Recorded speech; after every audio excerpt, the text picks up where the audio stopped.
Good morning friends, welcome to our new class of science, and today we have to discuss about a topic of free fall. As we know, every object present on the earth must feel some gravity, or due to gravity, the gravity applies some force on that object which try to pull that object toward itself.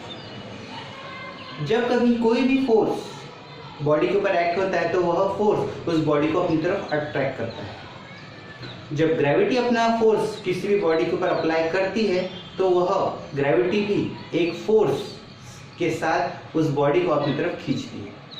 For example, if we consider a particular stone in our hand, then that particular stone which is present in our hand also experiences some gravitational force, or gravity must attract it, or gravity apply the force and on that particular stone which is present in our hand, but our hand opposes that particular force and that particular stone remains in the rest condition in our hand. वो हमारे हाथ में ही रहता है क्योंकि gravity का apply किया गया फोर्स और हमारे हाथों का फोर्स दोनों एक दूसरे को बैलेंस कर देते हैं, जिस कारण से वह पर्टिकुलर स्टोन हमारे हाथों में ही रहता है। ऐसा ही एक एग्जांपल हम कंसिडर ये करें कि यदि हम उस स्टोन को एक पर्टिकुलर हाइट से यदि फॉल होने के लिए यदि छोड़ दें, और यदि वह पर्टिकुलर स्टोन ऐसे समय में सिर्फ ग्रेविटी का अप्लाई हुआ फोर्स ही महसूस कर, तो ऐसे कंडीशन को हम फ्री फॉल कह सकते हैं। लेट अस एग्जांपल, यदि कोई एक बॉडी यदि फॉल हो रही है और फॉल होते हुए यदि वो सिर्फ ग्रेविटी का अप्लाई किया हुआ फोर्स ही महसूस कर सकती है, बाकी के फोर्स नहीं, तो ऐसे केस में हम ये कहेंगे कि that particular body is falling freely, और that body is in free fall condition.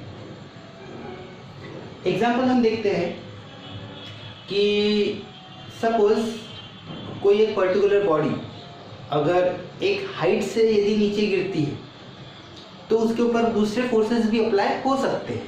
For example, एक पर्टिकुलर हाइट से यदि कोई चीज़, कोई बुक या फिर कोई भी ऑब्जेक्ट यदि गिरता है तो जो एयर प्रेजेंट होती है एटमॉस्फेयर में वो भी उसको अपोज करती है। तो जो फोर्स ग्रेविटी अप्लाई कर रही है, force of gravity that is in downward direction, और जो एयर है, जो एयर प्रेजेंट है, जो उसको रेजिस्ट कर रही है, वो अप्लाई करती है बियॉन्ड फोर्स और अपोजिट फोर्स, और वह उसको काफ़ी हद तक, काफ़ी लिमिट तक उसको अपोज करती है, और लास्टली वो ऑब्जेक्ट नीचे आता है, fall on to the earth. तो इस केस में यह फ्री फॉल नहीं कंसिडर किया जाएगा, मतलब 100% देखा जाए तो ये भी फ्री फॉल की कंडीशन नहीं है। तो फ्री फॉल की कंडीशन स्पेशली ऑब्जर्व करने के लिए we must be present in a vacuum.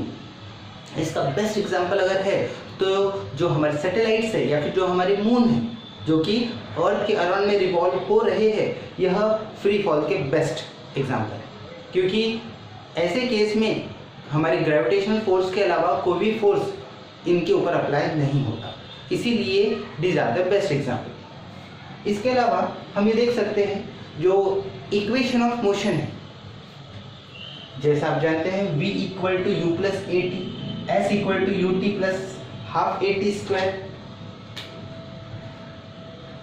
Plus half a t square, v square equal to u square plus two a s, ये सब इक्वेशन ऑफ मोशन है। और यदि इन इक्वेशंस को यदि हम फ्री फॉल के कंडीशन में अगर अप्लाई करें तो u की value zero, initial velocity zero हो जाती है, और एक्सेलरेशन की वैल्यू ग्रेविटी a की वैल्यू g हो जाती है। तो यही तीन इक्वेशन मॉडिफाई होके कैसे बन जाते हैं? ये इक्वेशन बन जाता है v equal to g t, second equation बन जाता है s equals to half g t square, और थर्ड इक्वेशन बन जाता है v square equal to twice g s. ये तीन इक्वेशन, ये फ्री फॉल कंडीशन के लिए तीन एग्जाम्पल है, सॉरी मतलब तीन इक्वेशन है जो कि डाउनवर्ड डायरेक्शन में एक्ट करते हैं ग्रेविटी के चलते, और इसी दौरान जो वेलोसिटी होती है, जो बॉडी की जो वेलोसिटी होती है वो भी इंक्रीज होती है, मतलब ये एक एक्सेलरेटेड मोशन माना जाता है।